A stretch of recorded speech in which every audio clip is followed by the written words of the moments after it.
great to be here. What a beautiful setting. So really uplifting. And we've got some exciting stuff to share with you today. But let me take just a few moments to introduce my colleague, Sylvia. She's originally from Malaysia, and she's worked all over APAC. She currently resides in Australia. So she brings with her, she's a QSA for more than 12 years, and she brings a lot of experience with her, and hopefully in this presentation today, we'll be able to kind of put that to practice and get the most out of that. We've got a kind of a fairly exciting lineup, so to speak. So there's a lot to learn from Sylvia. I've been very privileged to work with her for many years, so lovely to be co-presenting with her. Sylvia. Thank you, Ray, for the introduction. I would like to introduce my colleague here, Raymond Simpson, Managing Director for our APAC region.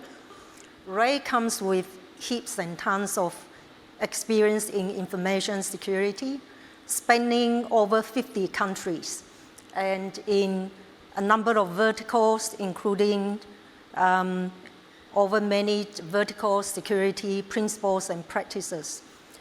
Ray is one of the original QSAs since 2016. And he's still a QSA today.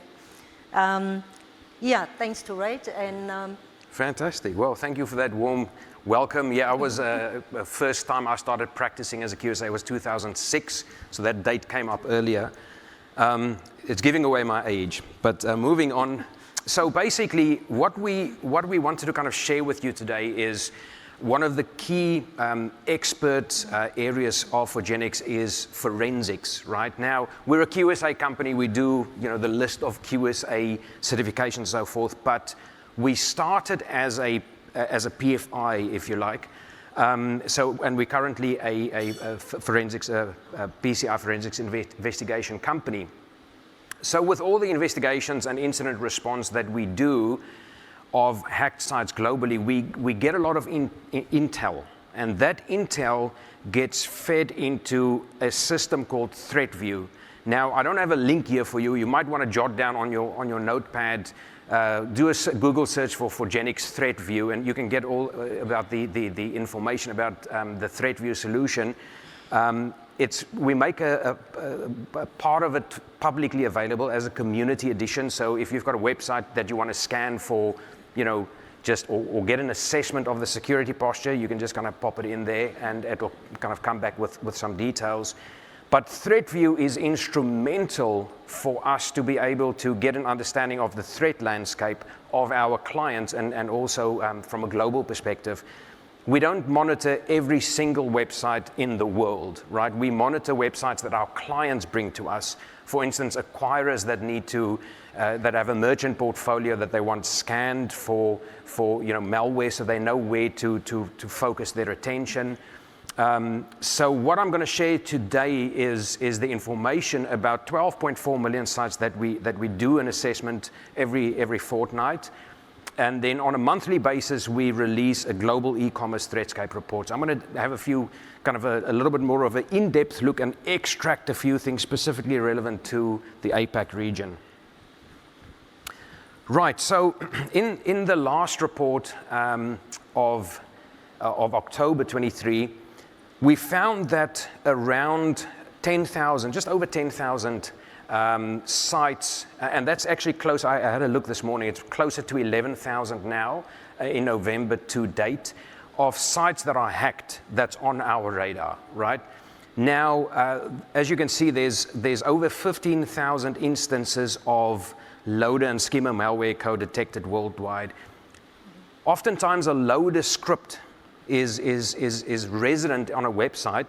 It might not be active, if you like. It's not pulling down any malware because the domain that it's looking at might not be operational at that point in time, but the code is there. So if that domain goes live, it will pull down malware. That type of situation. So there's a lot of these type of things that's out there. The other thing that we noticed is that more and more the harvesting malware is heavily obfuscated.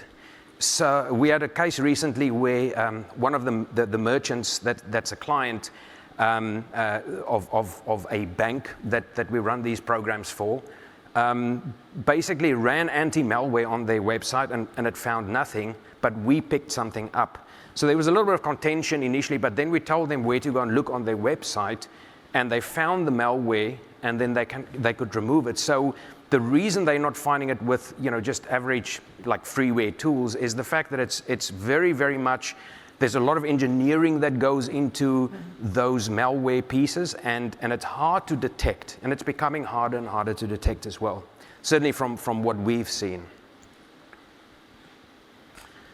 So I've got a little graphic there, and it will run through the past, I suppose 9, 10 months or 11 months actually, of malware attacks detected per website platform. So these are the top platforms that we monitor that have malware that's been detected, right?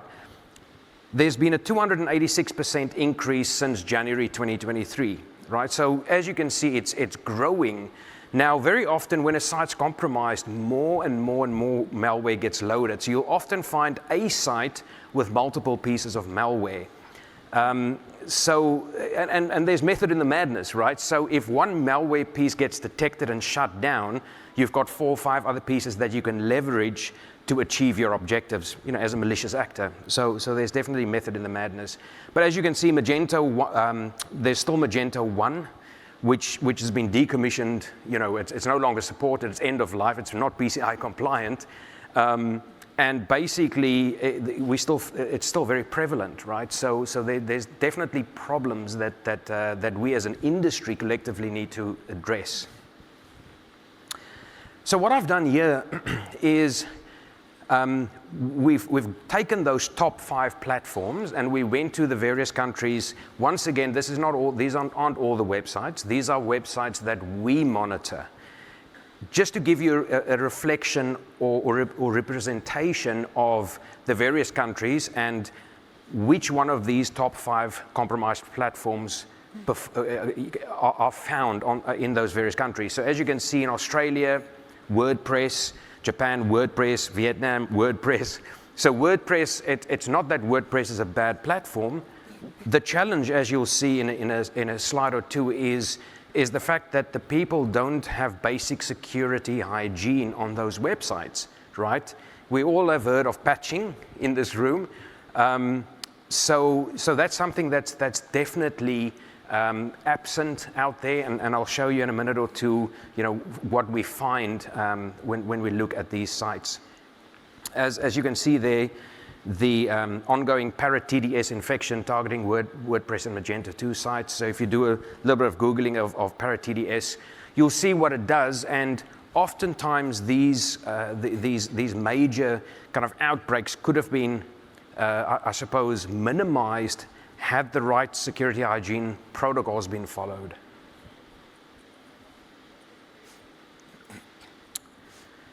So this is an interesting one. I've got to call out off the bat, once again, what I've said a couple of times is, this is what we monitor based on where our clients are and acquirers and service providers that bring their merchant base that they need scanned, right? So I'm not sure if you can actually read there, the blue there is Southeast Asia. So of all the compromises in APAC, 42% of what we monitor is found in Southeast Asia, all right? East Asia, 27%, Oceania, we've got 17, and then South Asia, 15. Now, the reason isn't that those other regions are more secure than Southeast Asia. It's just purely we monitor more in Southeast Asia. Now, worthy of note, Oceania, we do a lot of work with the acquirers over there to drive down the numbers of compromisers. So we will run an assessment on their portfolio. We can tell them which of their merchants are running Magento 1, for instance, so they can target those merchants and get them over to Magento 2 or whatever the case might be. We also have the ability to then tell them, okay, these merchants are actually compromised with card harvesting data, and then they can go and actually address those issues. So as you can see, there's that number is slightly lower than maybe the 42%, but there's a lot of concerted effort going in to drive those numbers down. Right. So, what is the origin of where these malware comes from? So, the graphic there shows you the top 10 countries serving up malware. That doesn't mean the malware originates there, right? I think we all know VPNs and the like. You can actually hide where you're coming from, place something on a system in the US. All this shows me is that the United States, they've got a lot of computers, A, and then B is a lot of those computers aren't necessarily protected well. They're not patched, for instance, right? So this isn't reflective of where the bad apples are. It's just, unfortunately, those systems are being targeted. Now, this kind of also changes from a month-to-month basis, or on a month-to-month basis. So what you'll find is that, next month, I think the US kind of stays, they got a lot of computers, but Canada and Germany and France, they might kind of vie for position, if you like. And that also is a theme running in the industry from a breach statistics perspective, is the malicious actors, they will focus on a region or a country, and once the controls are beefed up, they'll go to somewhere else. And sometimes it has to do with where do people holiday, right? Which part of the year. So if it's winter, then kind of they go to a different region because the activity there is not as much. If it's summer and, everybody comes there, then, let's go and focus there. So we see a lot of that happening as well.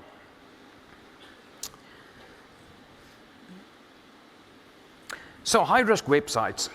This is an interesting one. It's 2.14%, which might not sound a lot, but of the sites we monitor, that's around 300,000 websites. So what does that mean to you?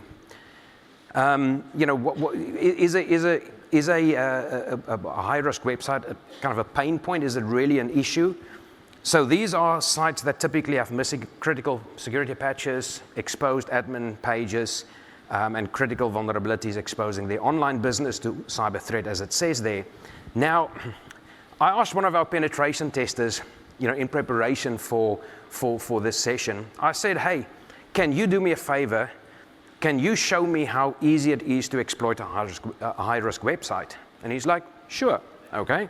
So he set about, now, just so you know, no websites were harmed or attacked in the making of this. He set up his own website and basically loaded it with an older Magento version that was kind of unpatched, no longer supported, so it wasn't hard to do. You just install the latest patch and it's an old patch, right?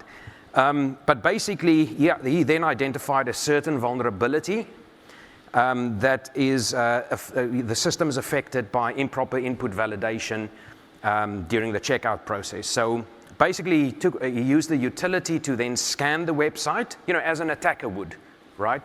You'd scan a bunch of websites in a CSV, for instance, and it will kind of spit back out to you which ones are running, older platforms or unpatched versions or whatever the case might be. So the next one, he then goes and adds something to the cart, proceeds to checkout, and he pastes the payload that's freely available. You can Google it, right? Into the first name and last name fields. And then basically when you click submit, what happens next is very interesting. So the system comes back with information about what the ID is of the user, what the group represented by that user is, as well as a bunch of other information that's very relevant for an attacker. So what he does next is basically, okay, while we're on a roll here, we've got the user ID and so forth, let's kind of just change a few things with that command. Now, admittedly, he used a little bit of fancy programming with base 64 because there's a space in the next command that he used, but all of this is available, courtesy of Google. So in essence, what happened is he could actually extract the etc password file. Now from then, you can jump into other attacks and maybe do a brute force attack or whatever the case might be. The fact of the matter is, this is how simple it is. If you literally have just a little bit of Google skills or search engine skills, you can actually achieve quite a lot from an attacking perspective. And this is what we're trying to get across to the industry. a high-risk website is an issue. It doesn't matter that it's not compromised yet. And this is what we're trying to kind of get the message across. If it's a high risk, let's deal with it, and let's get them up and running from an education and awareness perspective. Okay, criminals target the websites. They've got out-of-date software, security issues, no security measures, the controls. And I think this is what I want to kind of hand over to Sylvia now. She's going to she's going to tell us something very interesting in terms of whether PCI version 4 can help prevent a compromise. Now, I'd like you, based on what we discussed, to make a note in front of you, if you'd indulge me, whether you think version 4.0 of PCI DSS can move the needle as far as this is concerned. And we'll circle back to that one. Sylvia, over to you. Thank you, Ray, for sharing the landscape of the threats and the common challenges that we face these days with e-commerce websites. So just going to touch on a few specific PCI DSS version 4 requirements. So requirement 6.4.3. Now this is a big one. It applies to the pages on the merchant's websites that provides the address, the URL, of the third-party service provider's payment page to the merchant's customers. Many of the compromises we see are of websites where the payment page scripts are altered. An iframe solution is not a silver bullet either, and the malicious actors, they have methods to trick users. The governance and control around script integrity will go a far way towards addressing this risk. Now, PCI DSS allows several ways that script integrity can be verified to meet the intent of this requirement, such as sub-resource integrity, SRI, content security policy, CSP, or proprietary script or tag management systems. Merchant organizations should implement policies and procedures for managing scripts executed on web pages used to redirect traffic flow to a payment page. The script integrity can be verified by several different mechanisms. One of them is by deploying manual or automated processes to ensure that the scripts are authorized and assure that the security of the integrity of each script. As a good practice, where the payment page will be loaded into an iframe, using the parent page CSP can help prevent unauthorized content being substituted for the payment page. The CSP header limits the places where a browser can load the content from. If malicious content within a page tries to load the content from other sources, the request will be blocked, hence protecting against attacks such as cross-site scripting or similar code injection attacks. SRI check, sub-resource integrity checks, allows the consumer browser to validate that a script has not been tampered with. You can also use proprietary script or tag management systems, which can prevent malicious script execution, or you can consider third-party products that provide such features. And you should also document and maintain an inventory of all the scripts with all the justification for each of them. Ray, do you have anything to add on? Yeah, actually, I just want to kind of tie it back in.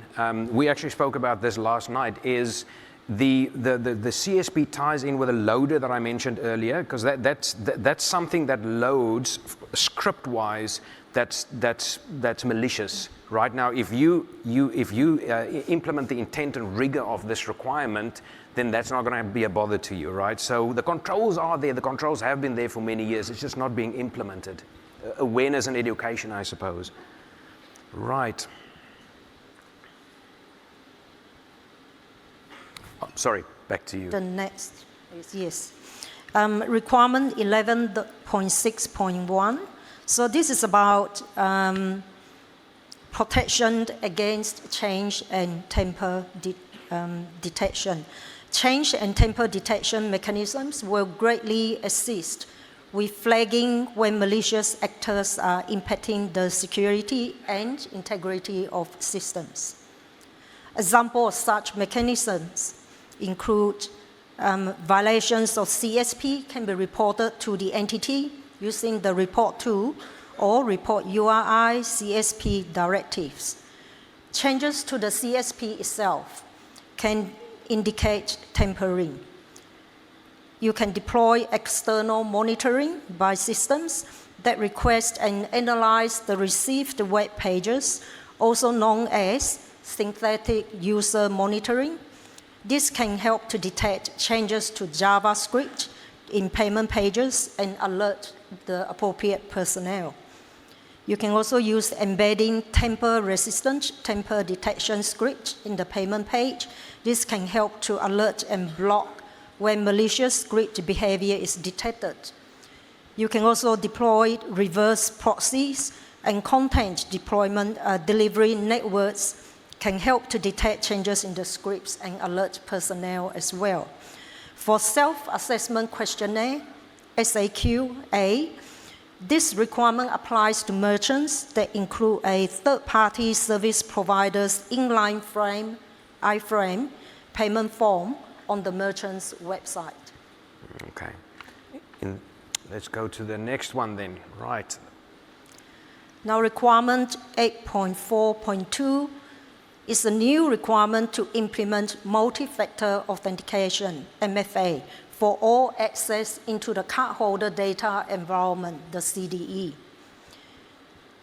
This means if an individual first connects to the entity's network via remote access and then later initiates a connection into the CDE from within the network, per this requirement, the individual would authenticate using MFA twice, once when connecting via remote access to the entity's network, and once when connecting via non-console admin access from the entity's network into the CDE. As per requirement 8.4.3, MFA is required for all remote access by all personnel, whether you are just users or administrators, originating from outside the entity's network, where that remote access leads to or could lead to access into the CDE. This also applies to all remote access by third parties and vendors. Version 4 of the standard has added a note to clarify that MFA is required for both types of access specified in requirements 8.4.2 and 8.4.3. And that applying MFA to one type of access does not replace the need to apply another instance of MFA to the other type of access. Yeah, so this is a major one. Speaking to our PFI folks, oftentimes just a simple flick of the switch to enable MFA will make such a huge difference in the security posture of an organization. It's one of the kind of the building blocks in defense in depth, but it's such a crucial one, and it's, the investment might be a change in the culture, a little bit of a culture shock for people to start using it, but boy, does it make a difference. Right. 11.3.2. Back to you. Requirement 11.3.2. Now, this one has always been around, but not for SAQA type merchants, and this will be a major step up for them in terms of security posture. ASV scans will highlight issues that have not been previously identified by those merchants. This will ensure that security knowledge and know-how is elevated in the merchant community. ASV scan has been added to SAQA to address the evolving risks targeting e-commerce websites. We have long known that compromise of a merchant web server hosting iframes or redirect links to service provider managed payment pages could lead to the theft of cardholder data. With PCI DSS version 4, the standard is addressing this attack vector directly through the ASV scan requirement. Fantastic. Right. So interesting one, just I suppose to augment what Sylvia was saying here. As I mentioned before, we run PCI portal programs for acquirers that want their merchants to kind of go through the PCI compliance journey. The one key factor that makes such a difference in the awareness and education for merchants is it's the ASV scan. Because everything else that you can kind of click, yes, let's be honest, and next, that type of thing. But when it comes to ASV scans and there's a fail, you've got to do something about it. And then they start asking the right questions and we can educate them. So I think this step will make a huge difference in how the education and awareness needle will move in the industry.